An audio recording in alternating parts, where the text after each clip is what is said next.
jack of all trades, I'd say. I started off in oil about 15 years ago, took some lessons for a few years, played around with a bit of acrylic.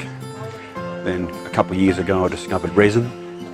It's in the painting here and some I have inside, and today I'm playing around with ink on Yupo paper. It's a special plastic paper, and I use the same my same inks that I use with my resin. Powders and isopropyl alcohol, blow it around with a hairdryer. Then frame it in the nice white frames, and that's pretty much it. So they happen very quickly, or you can spend half an hour on one, as I've done this morning. No, I have a full-time job. It'd be nice to be a full-time artist, but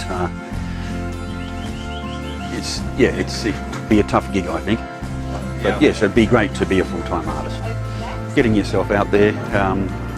My website's nearly ready to go, so I'll get a bit more exposure then, linking to Facebook and so forth and Instagram, but you really do have to sell yourself and get yourself out there. People don't come knocking on your door. So that's why it's been great to be in the gallery here. So I'm getting quite a bit of good exposure here as well. Always loved drawing as a kid. I was a bit of a doodler at school. Didn't really get into painting till my late 30s, and it was through a show my dad saw on RIS 31, this paint-along show where you paint along with the artist to learn.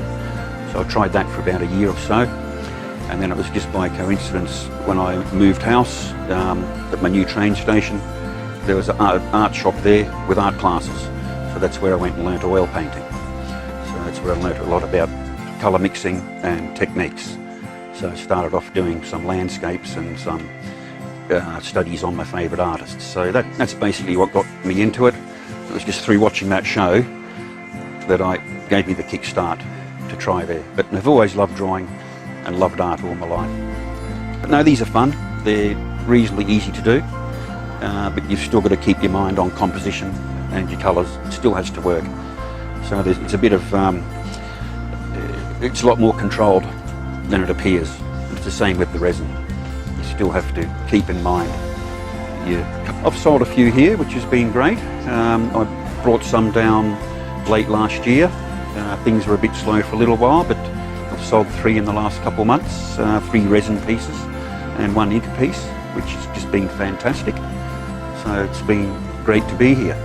And a few I've sold have gone to New South Wales. I think one's gone to Melbourne, so it's good to have your pieces up on someone's wall in another state, which is great. I've got some ink work up at a fashion shop up in Mackay, similar to this, but the main paintings are here.